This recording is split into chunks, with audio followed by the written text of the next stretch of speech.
Hello guys, আশা রাখছি সবাই খুব ভালো আছেন। আজ আপনাদের জন্য নিয়ে এসেছি নতুন একটি ভিডিও। এই ভিডিওতে আপনারা দেখবেন উত্তরবঙ্গে আলু চাষ। শীতের শুরুতেই উত্তরবঙ্গের মাঠে শুরু হয়ে যায় এক নীরব উৎসব। এই উৎসবের নাম আলু লাগানো। আজ আমি চলে এসেছি উত্তরবঙ্গের একটি জেলা জয়পুরহাটে, যেখানে শত শত হাত একসঙ্গে মিলে গড়ে তুলছে আগামী দিনের খাদ্য।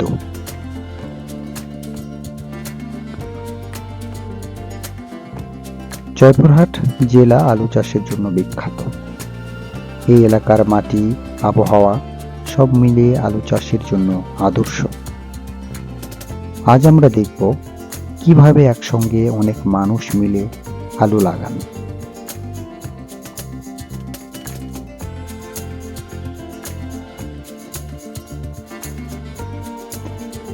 প্রথমে জমিতে চাষ দেওয়া হয় এবং ভালোভাবে ঘেঁটে নেওয়া হয়। তারপর কোদাল দিয়ে সারি সারি করে কাটা হয় দাঁড়া। এই কাটার মাঝখানে রাখা হয় আলুর বীজ। লক্ষ্য করলে দেখবেন প্রতিটি বীজ রাখা হচ্ছে নির্দিষ্ট দূরত্ব বজায় রেখে। এরপর অন্য একজন কোদাল দিয়ে মাটি ভরাট করে দিচ্ছেন। এভাবে ধীরে ধীরে একটা ফাঁকা জমি রূপ নেয় আলুর জমিতে।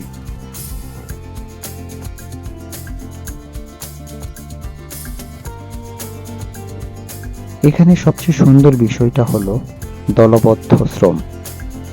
একজন দাঁড়া কাটছেন, আরেকজন কোদাল দিয়ে মাটি উঠিয়ে দিচ্ছেন, আর আরেকজন বীজ ফেলছেন। এই সমস্তটাই কৃষকের শক্তি।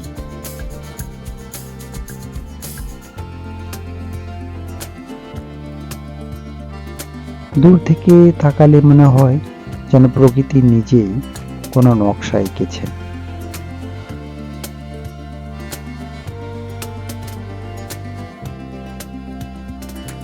সারি সারি জমি।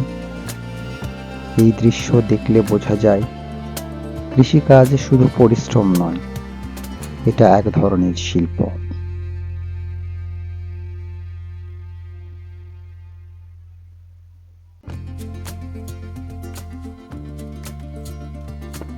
প্রায় 2 সপ্তাহ পর এই জমিতে দেওয়া হবে পানি। সেচ দেওয়ার পর ধীরে ধীরে মাটি ভরে বের হবে নতুন গাছ।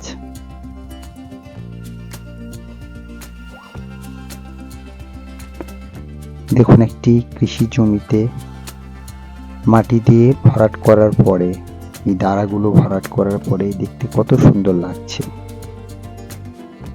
পুরো মাঠে যেন এক কর্মযজ্ঞ চলছে।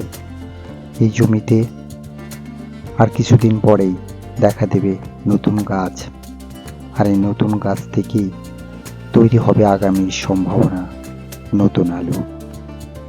এই যে ছোট এক টুকরো আলুর বীজ, এই কাটা বীজ থেকেই তৈরি হবে নতুন একটি আলুর গাছ, আর সেই গাছ থেকেই আসবে নতুন আলু। আজ যে আলুর বীজ মাটির নিচে, কয়েক মাস পর সেখান থেকে উঠবে নতুন আলু। এই জমি যখন কৃষকের হাসির কারণ হয়ে যাবে, হবে কৃষকের পরিবারের খাবার, বাজারে এটি আলু হবে।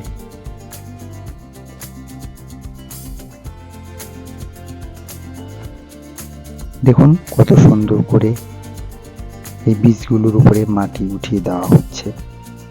এই যে সুন্দর একটি কর্মযজ্ঞ শীতের সকালে, এটি উত্তরবঙ্গের এই জয়পুরহাটে এসে দেখতে পেলাম। অনেক সুন্দর লাগছে। কৃষকের এই যে আনন্দ মাখা সুখ স্মৃতি, কষ্টের যে স্মৃতি, এই কষ্টের স্মৃতি থেকেই ফুটে উঠবে একটি নতুন আলুর চারা গাছ, আর সেখান থেকেই মিলবে অনেক অনেক আলু।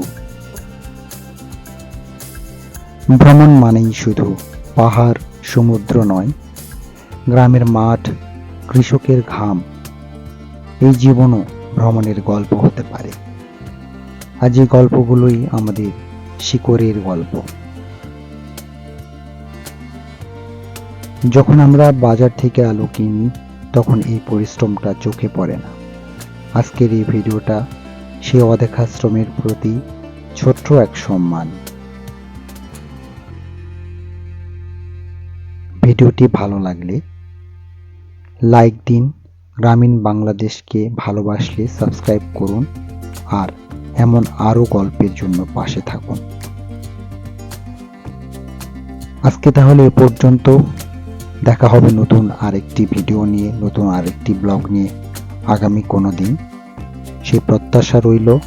সবাই ভালো থাকবেন, সুস্থ থাকবেন।